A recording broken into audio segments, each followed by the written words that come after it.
غازی علم الدین شہید کا واقعہ۔ ناظرین، غازی علم الدین شہید رحمۃ اللہ علیہ نے راجپال کو کب، کیوں اور کیسے قتل کیا تھا؟ راجپال لعین نے آقا نامدار فخر موجودات تمام الانبیاء جناب محمد رسول اللہ صلی اللہ علیہ وآلہ وسلم کی شان میں کیا گستاخی کی تھی؟ قائد اعظم محمد علی جناح نے قتل سے انکار کرنے کو کیوں کہا تھا؟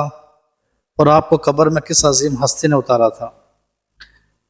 یہی ہماری آج کی ویڈیو کا موضوع ہوگا، اور آج ہم آپ کو عظیم الشان عاشق رسول صلی اللہ علیہ وآلہ وسلم غازی ملت اسلامیہ غازی علم الدین شہید رحمۃ اللہ علیہ کی زندگی کی ایمان افروز داستان سنائیں گے۔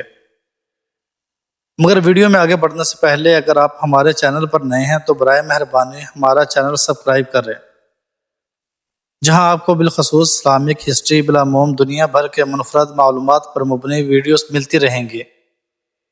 ناظرین، تاریخ گواہ ہے جب بھی کسی ناقبت اندیش نے ناموس رسالت پر تانہ زنی کی ہے، عاشقان مصطفیٰ صلی اللہ علیہ وآلہ وسلم نے اپنی جانوں کے نذرانے پیش کیے، سربلند ملت میں اپنا حصہ ڈالا۔ تاریخ میں ایسے چند ہی کردار موجود ہیں جس کی غیر فطری اور غیر ارادی افعال نے تاریخ انسانی پر اپنے انمٹ نقوش چھوڑے ہیں۔ غازی ملت غازی علم الدین شہید رحمۃ اللہ کا تاریخی کردار بھی انہی میں سے ایک ہے۔ ناظرین، 1929 میں لاہور کی آبادی 5 لاکھ کے لگ بھگ تھی، اور اس وقت غازی علم الدین شہید رحمۃ اللہ کا نماز جنازہ ادا کرنے والوں کی تعداد تقریباً 6 لاکھ سے زائد ریکارڈ کی گئی ہے، اور نماز جنازہ 5.5 میل پر پھیلا ہوا تھا۔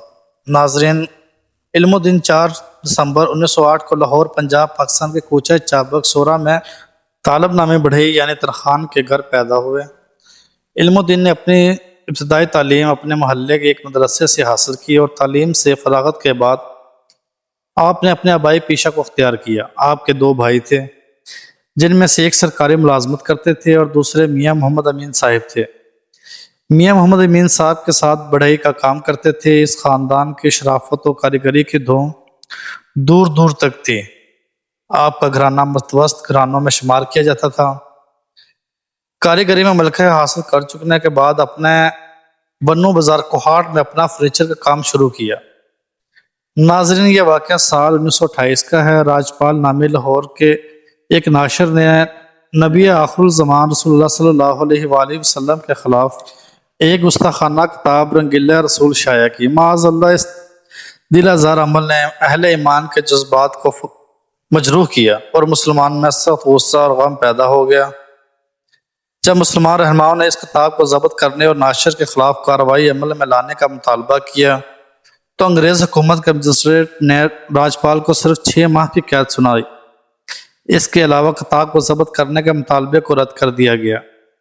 ظلم یہ ہوا کہ راجپال نے ہائی کورٹ میں اپیل دائر کی، جہاں جسٹس دلیپ سنگھ مسیح نے اس کو رہا کر دیا۔ مسلمانوں کا غم و غصہ آسمان کو چھونے لگا، اور گلی گلی احتجاج شروع ہو گئے۔ بجائے راجپال کو سزا دینے کے 2 سپاہی، ایک حوالدار اس کی حفاظت پر مامور کر دیے گئے، اور ساتھ ہی ساتھ روایتی مسلم دشمنی کا مظاہرہ کرتے ہوئے انگریز حکومت نے دفعہ 144 نافذ کر کے مسلمان رہنماؤں کو گرفتار کرنا شروع کر دیا۔ بلا شبہ حکومت وقت ملعون راجپال کو بچانے کے پالیسی پر عمل پیرا تھی۔ ناظرین، 24 ستمبر 1928 کو لاہور کے ایک شخص خدا بخشنے شاطمہ رسول ملعون راجپال کو اس کی دکان پر نشانہ بنایا، تاہم اس نے بھاگ کر اپنی جان بچائی۔ خدا بخش گرفتار ہو گیا، اور اسے 7 سال قید کی سزا سنائی گئی۔ افغانستان کا ایک شخص عبدالعزیز، ایک مرد مجاہد، کفن باندھ کر گھر سے نکلا۔ اس نے لاہور آ کر اس شاطمہ رسول راجپال ملعون کی دکان کا رخ کیا، مگر یہ بدبخت دکان میں موجود ہی نہ تھا، اور سوامی ستیانند راجپال کا ایک دوست اس کی جگہ موجود تھا۔ غلط فہمی میں عبدالعزیز نے سوامی ستیانند کو ہی راجپال سمجھ کر قتل کر دیا۔ عبدالعزیز کو انگریزی حکومت نے گرفتار کیا اور 14 سال کی سزا سنائی۔ ناظرین، مختلف روایات اور علماء کے اقوال سے پتہ چلتا ہے کہ علم الدین ایک روز دلی دروازے پر لوگوں کا ہجوم دیکھ کر رک گئے ہیں۔ وہاں راجپال کے خلاف تقریریں ہو رہی تھیں۔ جس بات نے علم الدین کو سب سے زیادہ آگ بگولا کیا وہ راجپال کی نبی کریم صلی اللہ علیہ وآلہ وسلم کی شان یہ تھی۔ آج کے عاشق رسول مانند علم و دین بھی اس بات کو برداشت نہیں کر سکا کہ کوئی اس کے محبوب ترین ہستی کی شان میں گستاخی کرے۔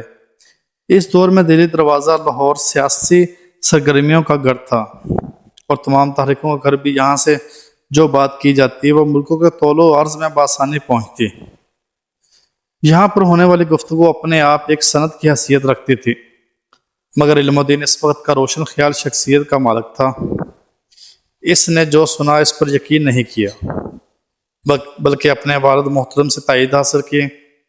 اپنے دوست جس کا نام شیدہ تھا، اس کے ایک اور دوست کی مدد سے راجپال کا حلیہ ہاسپٹل روڈ واقع کتابوں کی دکان کا پتہ اور دیگر معلومات اکٹھی کی۔ یہاں یہ روایت بھی نقل کی جاتی ہے کہ بعد ازاں یقین ایک رات اس کا دل بہت بے قرار تھا، جہاں پھر ایک رات انہیں خواب میں ایک بزرگ ملے۔ انہوں نے پیارے نبی صلی اللہ علیہ وآلہ وسلم کی شان میں گستاخی ہو رہی ہے، تم ابھی تک سو رہے ہو، اٹھو جلدی کرو۔ علم الدین ہڑبڑا کر اٹھے اور سیدھے شدے کے گھر پہنچے۔ پتہ چلا کہ شدے کو بھی ویسا ہی خواب نظر آیا تھا۔ دونوں ہی کو بزرگ نے راجپال کو قتل کرنے کو کہا۔ دونوں میں یہ بحث چلتی رہی کہ کون یہ کام کرے، کیونکہ دونوں ہی یہ کام کرنا چاہتے تھے۔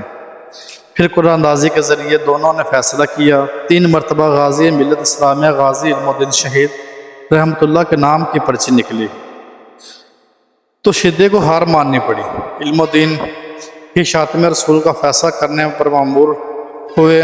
ناظرین، 6 اپریل 1929 کو 1 بجے دوپہر غازی علم الدین نے کھوکھے والے کی نشاندہی پر راجپال کو اس کی دکان واقع ہسپتال روڈ انارکلی نزد مزار قطب الدین ایبک لاہور میں داخل ہوتے ہوئے پہچانا، اور جیسے ہی راجپال اپنی نشست پر بیٹھا، آپ نے راجپال کو للکارا، چھری نکالی اور راجپال کے جگر میں پیوست کر دی۔ عاشق کے ایک ہی وار نے راجپال ملعون کا کام تمام کر دیا۔ عاشق رسول صلی اللہ علیہ وآلہ وسلم غازی ملت اسلامیہ غازی علم الدین شہید رحمۃ اللہ علیہ نے ملعون راجپال کو واصل جہنم کر دیا۔ تھانہ نارکلی پولیس کو دکان کے ایک ملازم نے اطلاع دی اور غازی علم الدین نے قتل کا اعتراف کرتے ہوئے گرفتاری پیش کی۔ یہاں یہ امر بھی قابل غور ہے کہ اگر آپ چاہتے تو فرار ہو سکتے تھے، مگر آپ نے فرار ہونے کی کوشش بھی نہیں کی۔ مقدمہ لوئس نامی ایڈیشنل ڈسٹرکٹ مجسٹریٹ کی عدالت میں پیش ہوا، جس نے غازی علم الدین پر فرد جرم عائد کر کے صفائی کا موقع دیے بغیر مقدمہ سیشن کورٹ میں منتقل کر دیا۔ ناظرین، 22 مئی 1929 کو غازی علم الدین شہید رحمۃ اللہ علیہ کو سیشن کورٹ کے نیب نابی انگریز جج نے سزائے موت کا حکم سنایا۔ غازی علم الدین کی جانب سے سلیم بار اٹلا پیش ہوئے اور آپ کے حق میں دلائل دیے، مگر تمام دلائل بے سود ثابت ہوئے۔ ہائی کورٹ میں اپیل کے لیے اس وقت کے سب سے مشہور وکیل محمد علی جناح کی خدمات حاصل کی گئیں۔ آپ ممبئی سے لاہور تشریف لائے اور آپ کی معاملت بیرسٹر فرخ حسین نے کی۔ ناظرین، یہاں یہ روایت بھی مشہور ہے کہ حضرت قائد اعظم محمد علی جناح رحمۃ اللہ نے غازی علم الدین کو کہا، آپ اس قتل کا انکار کر دو کہ آپ نے قتل نہیں کیا، آپ کی سزا ختم کروانا میری ذمہ داری ہے۔ جس کے جواب میں غازی علم الدین شہید رحمۃ اللہ علیہ نے کہا، تمام زندگی ایک ہی تو کام کیا ہے اور آپ اس سے بھی مکرنے کا مشورہ دے رہے ہیں۔ 7 جولائی 1929 کو ہائی کورٹ نے غازی علم الدین کو سزائے موت کا حکم دیا۔ 15 جولائی 1929 کو ہائی کورٹ کے لارج بینچ نے بھی سیشن کورٹ کی سزا کو بحال رکھا۔ غازی علم الدین شہید کی اپیل خارج کر دی۔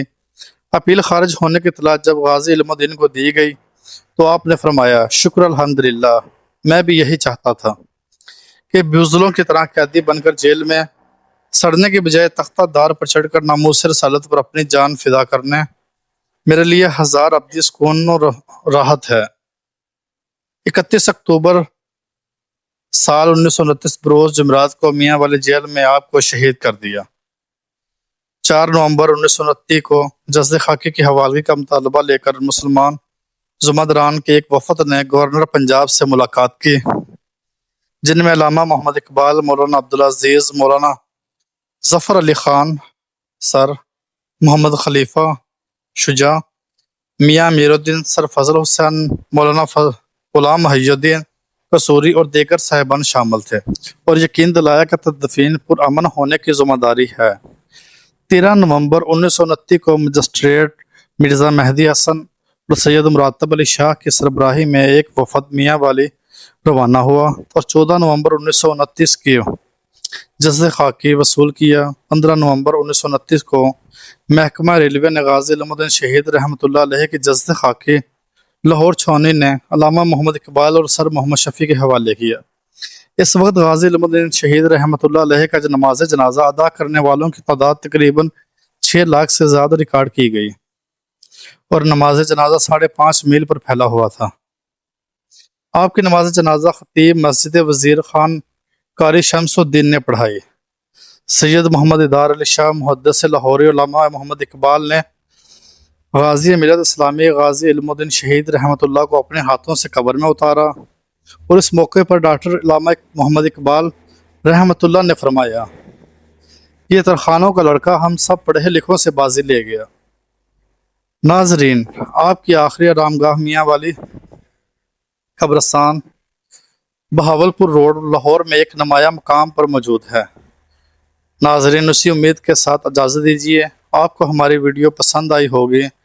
ملتے ہیں بہت ہی جلد ایک نئی تاریخ اور معلومات کی ویڈیو کے ساتھ۔ دیکھتے ہیں مرحا وائس۔ اللہ رب العزت آپ کا حامی و ناصر ہو۔